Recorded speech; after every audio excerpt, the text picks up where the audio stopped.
2014 से हमें यह देखने को मिल रहा है कि भारत सरकार देश के इंफ्रास्ट्रक्चर को स्ट्रांग बनाने के लिए बहुत काम कर रही है और साथ में बहुत ज्यादा पैसे भी खर्च कर रही है।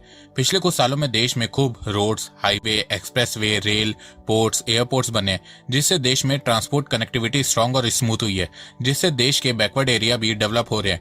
और इसी चीज को देखते हुए इस साल के बजट में भारत सरकार ने इंफ्रास्ट्रक्चर का बजट मैसिव 33% इंक्रीज किया है। भारत सरकार ने कैपिटल एक्सपेंडिचर में 33% इंक्रीज करके इंफ्रास्ट्रक्चर को 10 लाख करोड़ रुपए दिए हैं, डॉलर टर्म्स में 122 बिलियन डॉलर।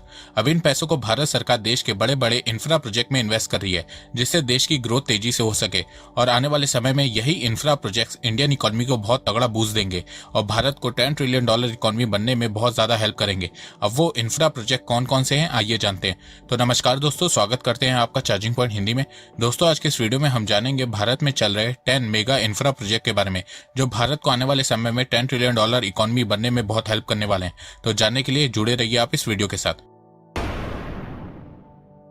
अमेरिका के बाद भारत के पास दुनिया का दूसरा सबसे बड़ा रोड नेटवर्क है। जी हाँ, चाइना से भी बड़ा रोड नेटवर्क भारत के पास है। पर वहीं अगर हम एक्सप्रेसवे की बात करें तो उसमें नंबर 1 पे चाइना है और भारत टॉप 10 तो छोड़िए, टॉप 20 देशों में भी नहीं है।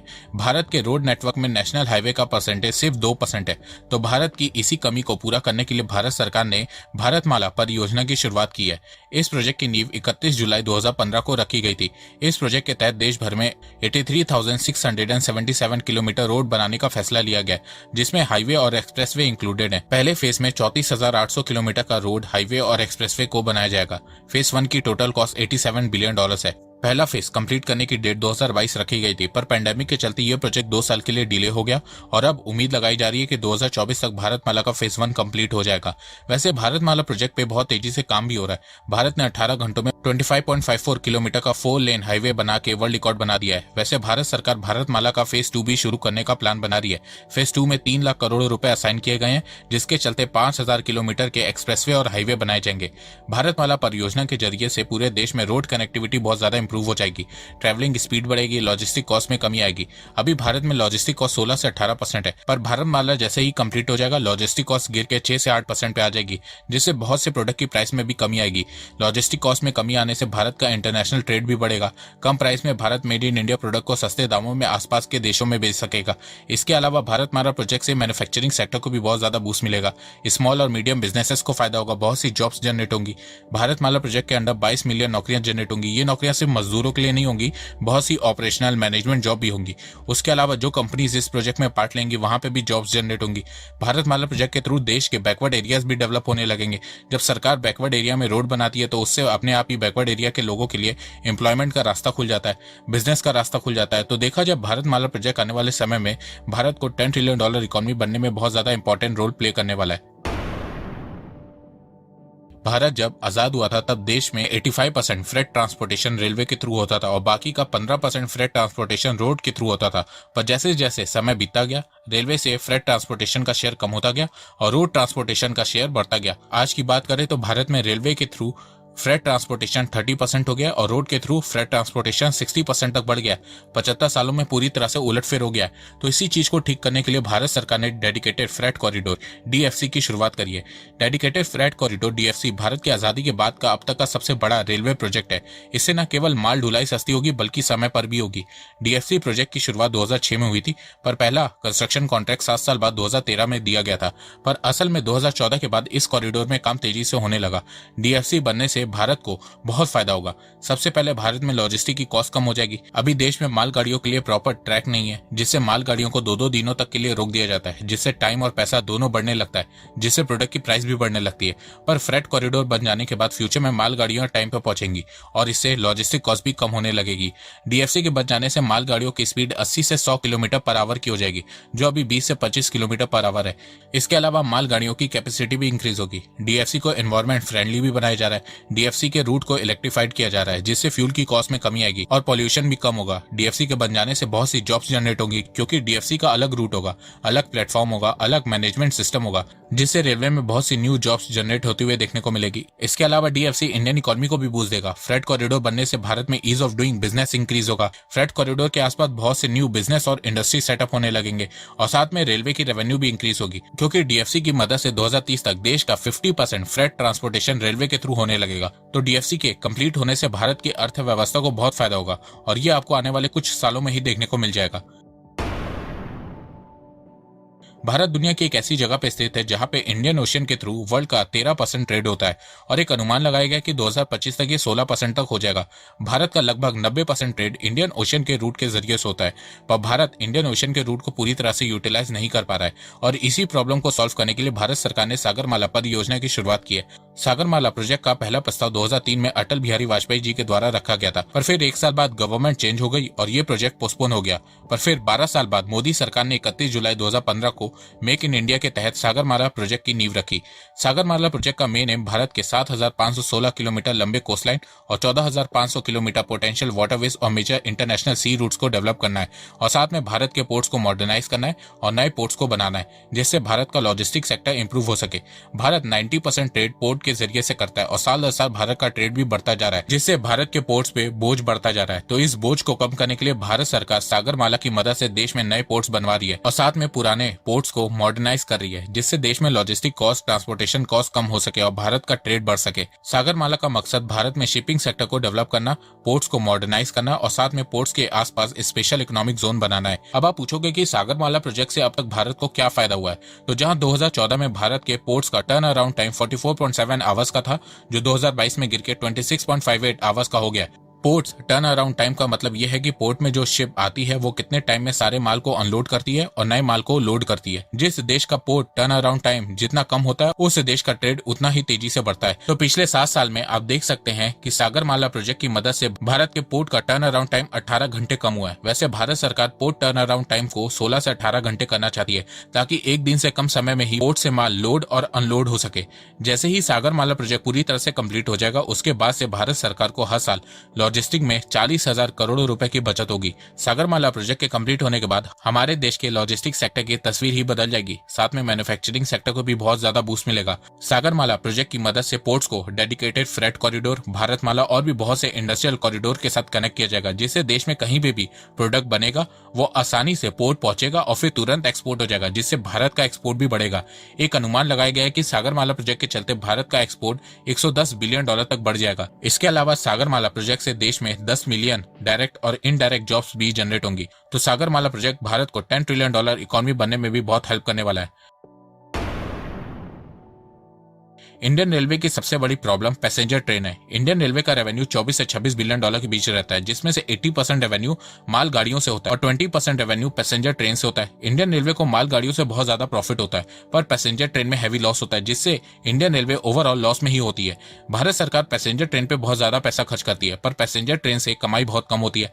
पैसेंजर ट्रेन की हालत इतनी ज्यादा खराब है कि इंडियन गवर्नमेंट अगर ₹1 पैसेंजर ट्रेन पे खर्च करती है तो उसे 55 पैसे का लॉस होता है। जबकि हैरानी की बात यह है कि रोजाना भारत में 2.5 करोड़ लोग ट्रेन से ट्रेवल करते हैं, उसके बावजूद इंडियन गवर्नमेंट को पैसेंजर ट्रेन में लॉस होता है।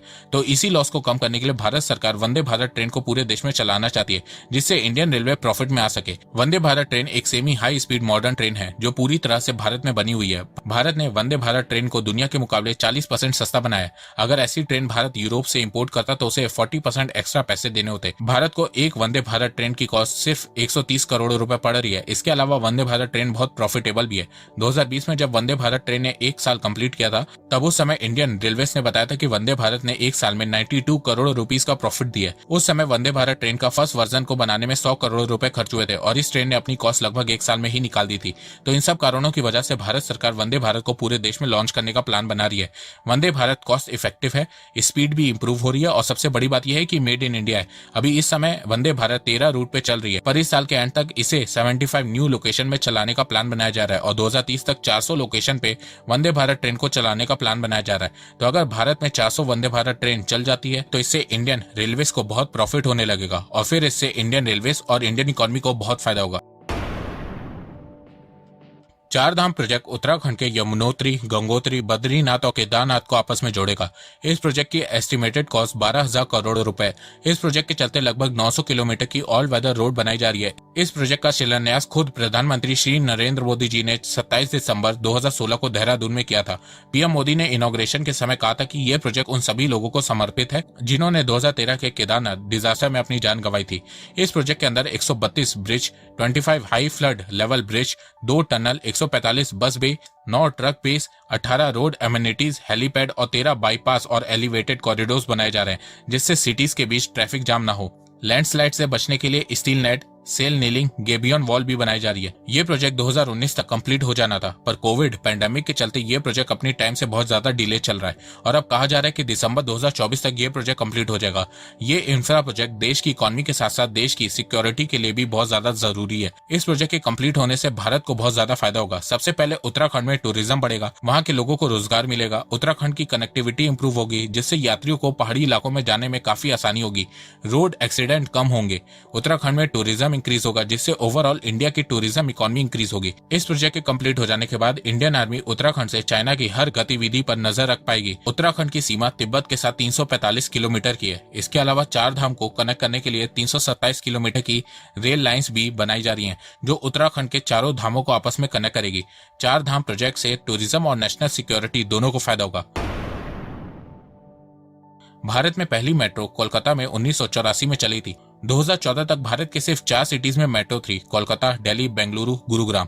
पर 2014 के बाद से लेकर अब तक भारत की 15 सिटीज में मेट्रो सर्विस आ चुकी है। इसके अलावा 15 सिटीज में मेट्रो अंडर कंस्ट्रक्शन मोड में। 2025 तक भारत की 25 सिटीज में मेट्रो सर्विस शुरू हो जाएगी, जिससे भारत में कनेक्टिविटी स्ट्रांग हो जाएगी और ट्रैफिक जैम भी कम होने लगेंगे। इसके अलावा भारत का ट्रांसपोर्टेशन सिस्टम स्ट्रांग हो जाएगा, आने जाने में कम टाइम लगेगा, बहुत सी जॉब्स जनरेट होंगी, जिससे ओवरऑल इकोनॉमी को ही फायदा होगा। वैसे 2047 तक जब देश के 100 साल पूरे हो जाएंगे, तब भारत की 100 सिटीज में मेट्रो को चलाने का प्लान बनाया जा रहा है।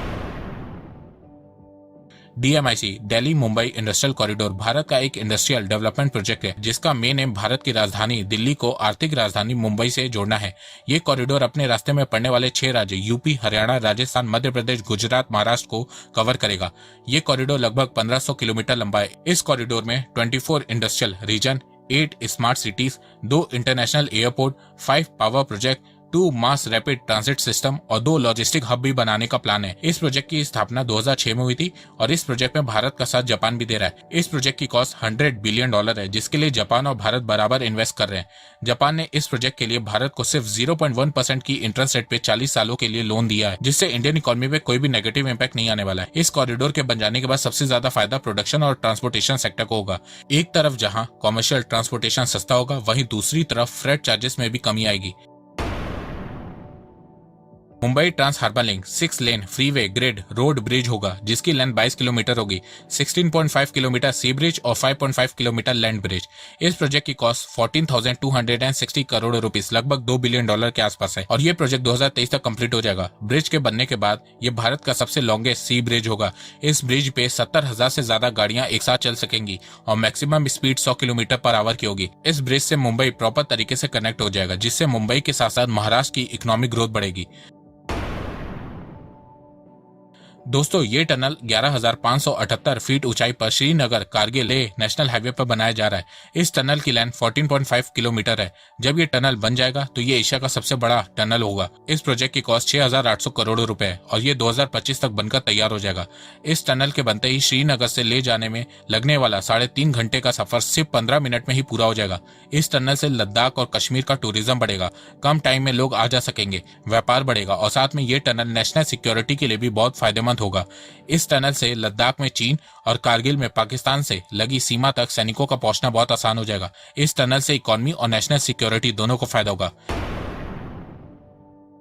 चेनाब ब्रिज जम्मू को कश्मीर से जोड़ेगा। ये ब्रिज एक आर्क ब्रिज है, जिसको स्टील और कंक्रीट से बनाया जा रहा है। इस ब्रिज की लेंथ 1.3 किलोमीटर है और इस ब्रिज की height 359 meter above the river bed है, मतलब पानी से 359 मीटर ऊपर ये ब्रिज बनाया जा रहा है। ये पुल हर महीने में विश्व इंजीनियरिंग की मिसाल होगा और इसकी ऊंचाई एफिल टावर से 35 मीटर अधिक होगी और इस ब्रिज पे 100 किलोमीटर पर आवर की स्पीड से ट्रेन चलेगी। इस ब्रिज की कॉस्ट लगभग 1200 करोड़ रुपए है।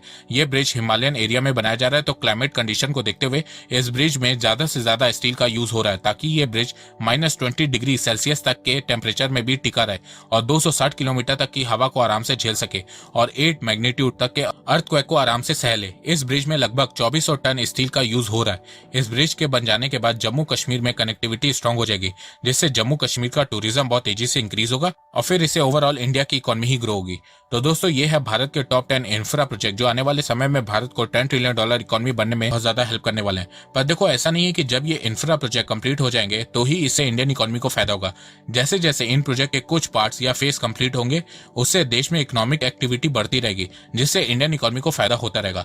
तो दोस्तों आपको कौन से इंफ्रा प्रोजेक्ट लगते हैं जो इंडियन इकोनॉमी को फ्यूचर में बहुत सपोर्ट करने वाले हैं, वो आप मुझे कमेंट सेक्शन में बताइए। जिसका कमेंट मुझे सबसे सही लगेगा उस कमेंट को मैं पिन कर दूंगा। तो दोस्तों मुझे लगता है कि अब आपको सब समझ में आ गया होगा। तो अगर आपको ये वीडियो पसंद आए तो आप इस वीडियो को लाइक कीजिए और अब आप मुझे सपोर्ट भी कर सकते हैं पेट्रियन और यूट्यूब में ज्वाइन बटन के थ्रू। एक बात मैं कहना चाहता हूँ, आप जितनी मेरी वीडियोस को शेयर करेंगे उतनी ही रीच मेरी बढ़ेगी और उतने ही लोग मेरे से जुड़ेंगे। तो वीडियो को शेयर करना, चैनल को सब्सक्राइब करना बिल्कुल भी मत भूलिएगा। मैं ऐसे ही एजुकेशनल वीडियोस लाता रहूंगा आप लोगों के लिए। तो अभी तक के लिए बस इतना ही। धन्यवाद। जय हिंद, जय भारत।